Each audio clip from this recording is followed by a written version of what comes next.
Bosco de Turin. Giovanni Bosco, 1815-1888, communément appelé Don Bosco, est l'un des plus grands saints italiens. En plus d'avoir passé sa vie au service des jeunes démunis de la banlieue de Turin dans le Piémont, il est à l'origine, en 1859, de la Société des Salésiens. L'Église catholique romaine l'a déclaré saint le 1er avril 1934 sous le nom de Saint Jean Bosco. Il est fêté le 31 janvier selon le martyrologe romain. C'est le saint patron des éditeurs, des éducateurs, des apprentis et des prestidigitateurs. Don Bosco a marqué son époque et a laissé un trésor pour aimer les jeunes, le système préventif. Son projet a conquis des jeunes et des adultes de son temps. Aujourd'hui, ils sont des centaines de milliers, dans plus de 130 pays, à vivre du style d'éducation proposé par Don Bosco, des religieux, des prêtres et des laïcs à travers le monde.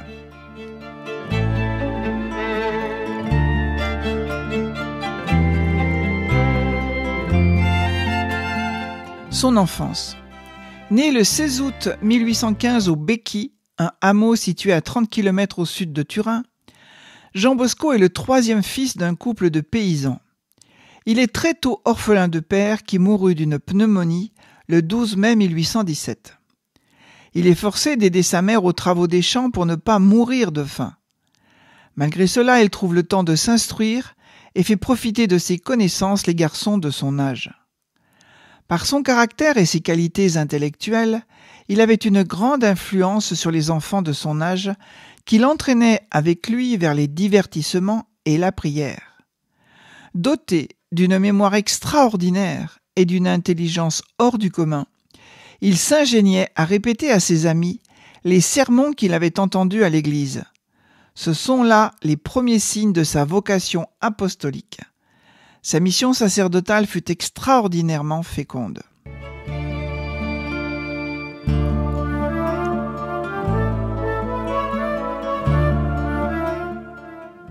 Formation et ordination.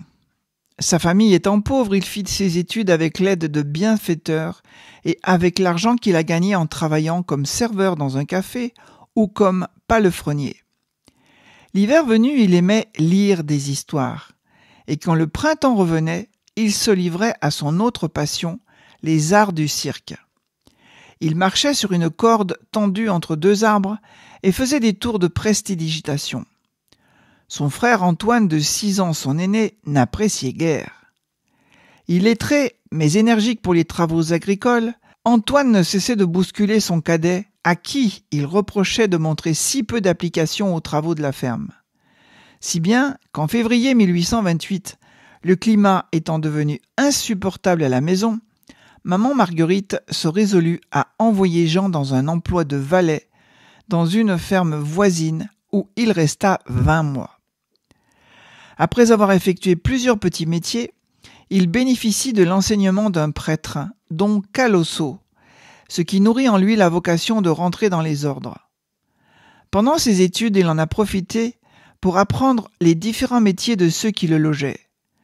C'est ainsi qu'il fut tour à tour apprenti cordonnier, apprenti forgeron, apprenti menuisier. Sans le savoir, il se préparait à fonder différentes écoles de métiers à l'intention de ses futurs élèves. Ordonné prêtre en juin 1841, il se consacra aux jeunes pauvres et abandonnés des quartiers populaires de Turin, notamment aux jeunes ouvriers.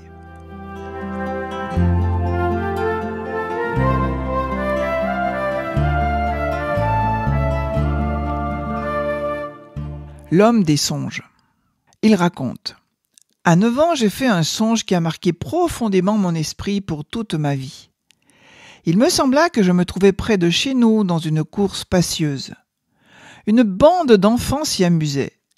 Les uns riaient, d'autres jouaient, beaucoup blasphémaient.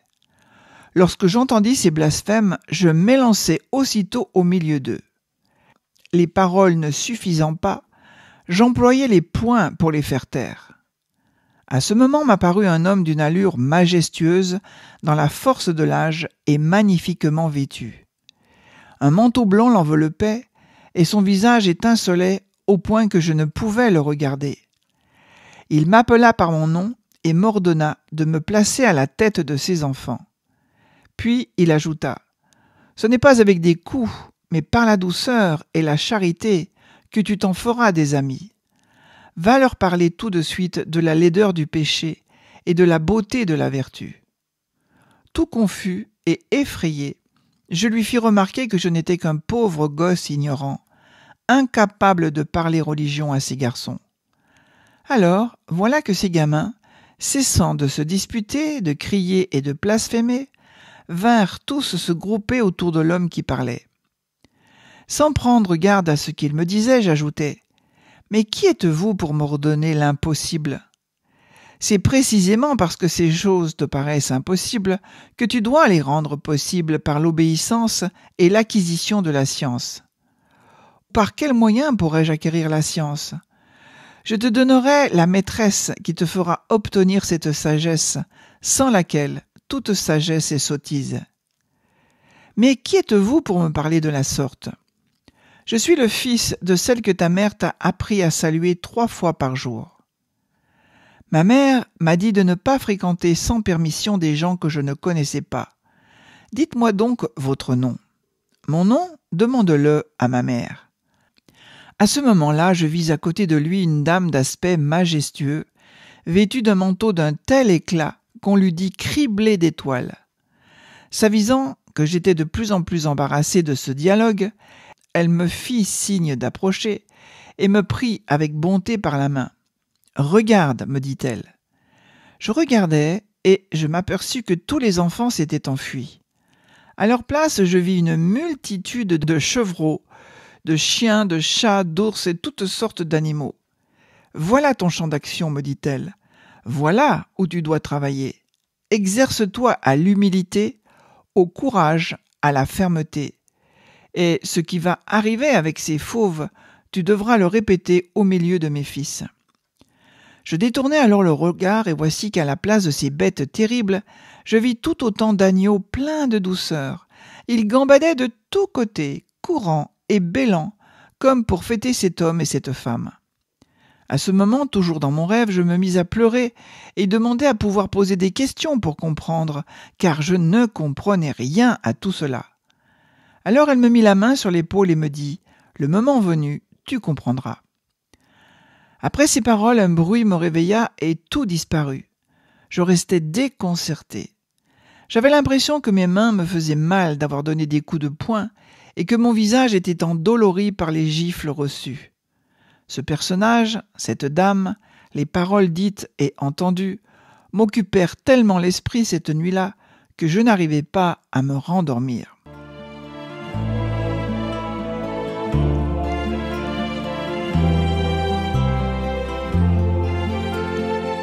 Le songe saisissant de Don Bosco, qui permet de comprendre l'enfer et comment s'en prémunir. Les songes ont été fort utiles à Don Bosco pour expliquer les vérités de foi aux garçons dont il avait la charge et qu'il essayait de guider sur le chemin du bien.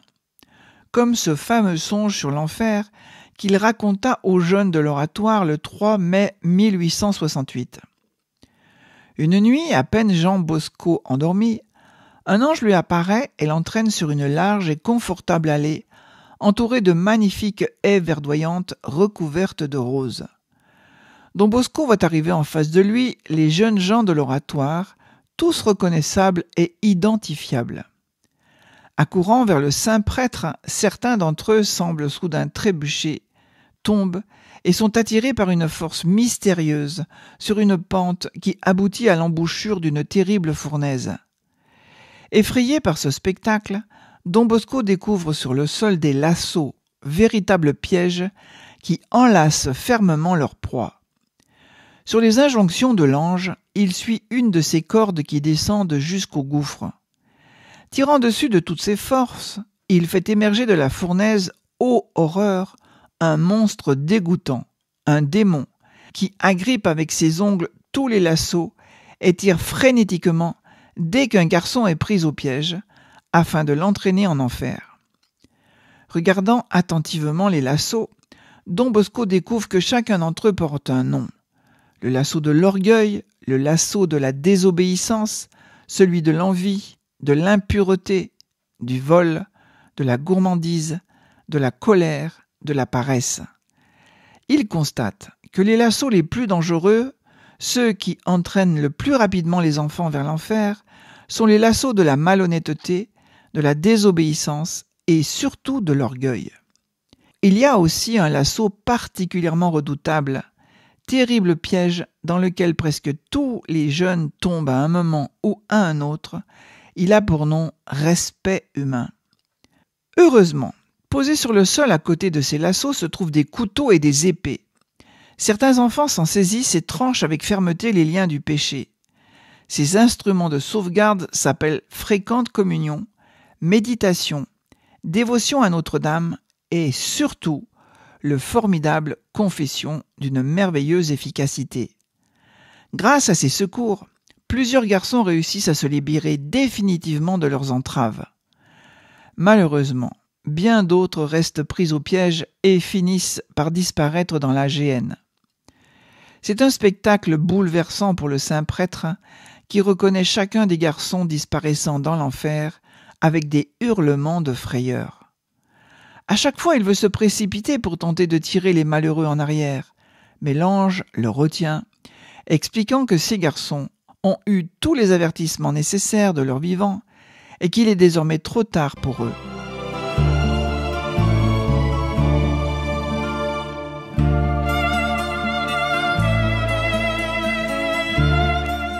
Rôle de l'Eucharistie et de la Vierge Marie. Pour l'aider dans cette tâche, Don Bosco comptait aussi beaucoup sur l'Eucharistie, première colonne du salut, et sur la dévotion à la Sainte Vierge, la deuxième colonne. Cela, c'est un songe mystérieux qui, une nuit de mai 1862, le lui avait révélé. Une flottille d'embarcations légères, symbolisant ses anciens élèves répandus de par le monde, était secouée par une mer déchaînée et assaillie par des ennemis nombreux. La flottille ne pouvait échapper au naufrage qu'à la condition de s'amarrer derrière le vaisseau amiral portant le pape, vaisseau flanqué de 2 colonnes gigantesques surgies des flots en courroux. L'une était surmontée d'une hostie, l'autre de l'effigie de la Vierge Marie. Le message était clair.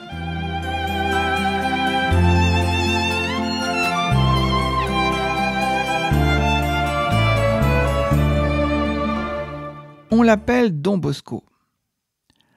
Don Bosco est invité par Don Cafasso 1811-1860, canonisé en 1947, à arpenter les faubourgs de Turin. Il y découvre une jeunesse livrée à elle-même, en proie à la misère et à l'exploitation. Ému par les misères matérielles et spirituelles de cette jeunesse abandonnée, il décida de les réunir tous les dimanches pour les instruire et les éduquer, tout en leur procurant des divertissements. Plusieurs de ces jeunes étaient errants, sans ressources ni famille. Beaucoup d'entre eux avaient connu la prison, souvent accusés d'avoir volé pour pouvoir se nourrir. Par ailleurs, ces jeunes étaient devenus farouches et agressifs et comprenaient mal l'intérêt qu'un prêtre pouvait leur porter, eux qui étaient abandonnés, désillusionnés et rejetés de partout. Aussi, leurs premières réactions furent parfois des injures. Certains citoyens bien pensants soupçonnaient aussi Don Bosco de rassembler des jeunes délinquants et désœuvrés pour fomenter des manifestations et des désordres, voire des révolutions. Établissement de l'oratoire Saint-François de Sales. Sans autre ressource que son ardent désir d'aider cette jeunesse confrontée à un profond sentiment de désespérance, de lui redonner l'estime de soi, de prendre conscience de son potentiel, de la possibilité pour eux de s'insérer dans la société et d'y jouer un rôle, il ouvrit un refuge avec l'aide de sa mère, Margherita Occhiena, dite Maman Marguerite, reconnue vénérable depuis 2006. Celle-ci ayant accepté de l'accompagner à Turin pour l'aider à offrir le toit et le couvert aux plus déshérités. Ce furent les débuts de l'oratoire Saint-François de Sales dans le Val d'Occo, dont les activités s'élargiront sans cesse. Cours du soir en 1844, foyer d'apprentis en 1847, école secondaire, camp de vacances en 1848, cours professionnels plus tard. Don Bosco rédigea aussi plusieurs manuels scolaires à l'intention de ses jeunes élèves. Il publia enfin une revue mensuelle, Les Lectures catholiques, dont le tirage atteignit 15 000 exemplaires, chiffre énorme pour l'époque 1853. Les retombées et l'influence des idées diffusées dans ces publications furent telles que certains adversaires, frustrés, attentèrent à sa vie. Don Bosco en fait état dans ses mémoires, avec l'apparition d'un énorme chien gris, le Grigio, surgissant mystérieusement, on ne sut jamais d'où, mais toujours au bon moment. Doux et patient avec les enfants de son patronage, mais féroce avec les agresseurs. Don Bosco accueillit en 1854 un garçon très assidu à la prière et qui voulait devenir saint, le jeune Dominique Savio, qui décédera en 1857. Don Bosco développa l'idée, assez nouvelle pour l'époque, que l'éducation intellectuelle et professionnelle permet d'empêcher la délinquance. Pour cela, l'éducateur doit être ferme avec les jeunes, tout en étant bienveillant et en leur faisant confiance, en attendant de chacun le meilleur. À ce titre, Don Bosco figure parmi les grands éducateurs et pédagogues du XIXe siècle. À cette époque, la capitale piémontaise est en pleine effervescence industrielle et les jeunes constituent pour les patrons une main-d'œuvre bon marché et corvéable à merci. Ses visites dans les prisons finissent de le convaincre d'agir rapidement. C'est ainsi qu'il conçoit le projet du Val d'Occo. Littéralement, cela signifie « Val des Oxys » en italien, puisque c'était dans ce quartier de Turin que les exécutions avaient lieu. Un centre de jeunes ouvre en 1846. Au Val d'Occo, Don Bosco fait construire une chapelle dédiée à saint François de Sales. Parallèlement, il met en place des ateliers pour former ces jeunes au métier de l'industrie, menuiserie, cordonnerie, reliure, etc. Sur les chantiers, il fait signer au patron des contrats de travail en bonne et due forme, ce qui n'est pas monnaie courante à l'époque. Enfin, il tient à créer une ambiance familiale au sein du centre et pour cela, il persuade sa mère de le rejoindre. Avec l'aide des éducateurs, laïcs et prêtres, Don Bosco assure une présence permanente auprès des garçons qu'il accueille. Il joue avec eux, mange avec eux, veille à leur bien-être. Le succès du centre est retentissant. En 6 ans, les effectifs passent de 17 à plus de 600. Du coup, un deuxième oratoire est ouvert dès 1853 dans le quartier de Porta Nuova. Ce succès cependant ne fait pas que des heureux et son refus catégorique de voir ces jeunes s'enrôler dans la révolution qui secoue le Piémont attise le ressentiment. Don Bosco est ainsi la cible de tentatives d'assassinat auxquelles il échappe miraculeusement.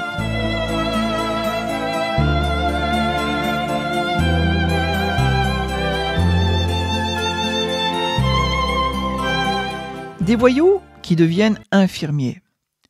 La perception de la population et des autorités de la ville changea rapidement à la suite du dévouement que déployèrent plusieurs de ces jeunes voyous dirigés par Don Bosco au cours de l'épidémie de choléra qui sévit à Turin dans les années 1854-1855.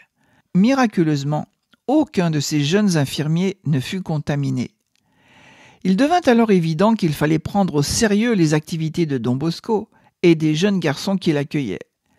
Il est mondialement connu de nos jours pour avoir aidé à réhabiliter des délinquants, parfois même très endurcis. Des récits marquants de sa vie à ce sujet sont rapportés par Charles d'Épinay dans son ouvrage intitulé Don Bosco.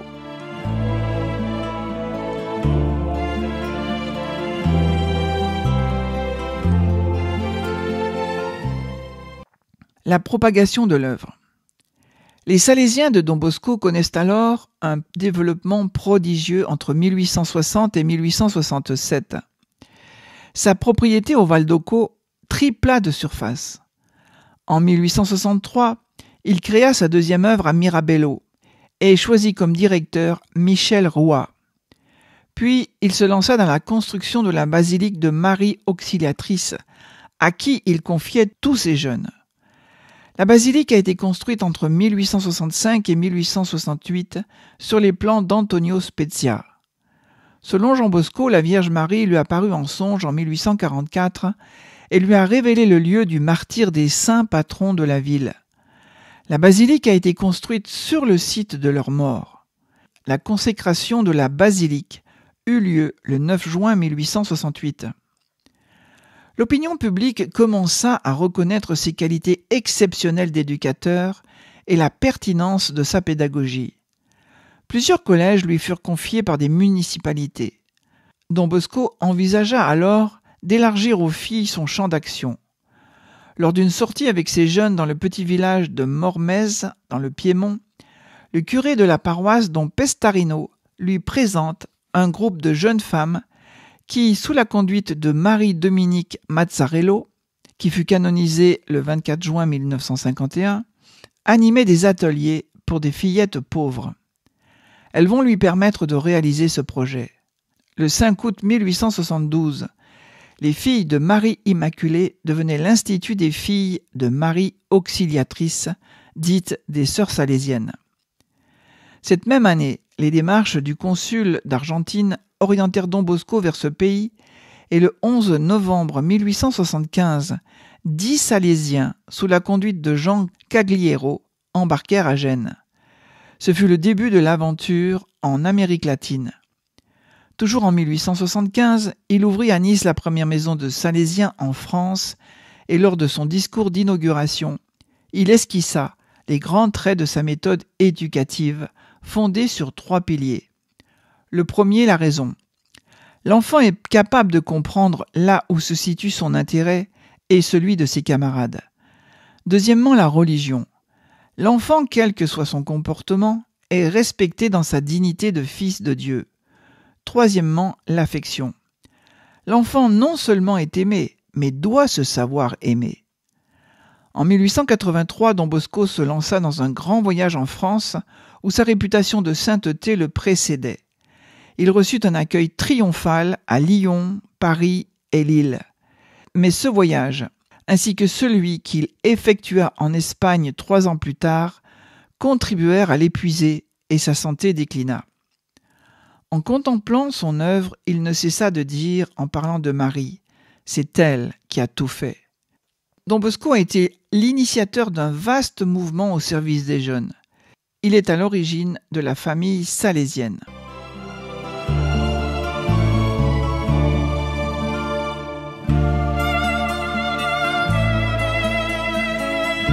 Mort de Don Bosco. Don Bosco s'éteint le 31 janvier 1888 à Turin à 73 ans. La basilique de Marie Auxiliatrice abrite les châsses contenant les corps de Saint Jean Bosco et de Sainte Marie-Dominique Mazzarello. Don Bosco fut béatifié le 2 juin 1929 par Pie XI et canonisé le jour de Pâques, le 1er avril 1934, par le même pape. Saint Jean-Paul II le proclama père et maître de la jeunesse en 1988. Son élève et disciple Dominique Savio, qui mourut en 1857, est lui canonisé en 1954 par Pie XII et nommé saint patron des enfants et des adolescents. La fête de Don Bosco est fixée au 31 janvier, date anniversaire de sa mort. À quelqu'un qui s'interrogeait sur le temps que Don Bosco consacrait à la prière, vu l'intensité de ses nombreuses activités, le pape Pie XI répondit qu'il fallait plutôt se demander à quel moment Don Bosco ne priait pas.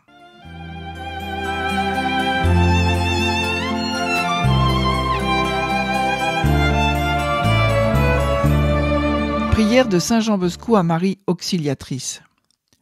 Ô Marie Vierge puissante, vous êtes la grande et illustre protectrice de l'Église. Vous êtes l'aide merveilleuse des chrétiens. Vous êtes terrible comme une armée en ligne de bataille. Vous qui seul avez détruit toutes les hérésies dans le monde entier. Protégez-nous dans notre détresse, dans notre lutte et dans notre défense difficile contre l'ennemi. Et à l'heure de notre mort, accueillez nos âmes au paradis. Amen.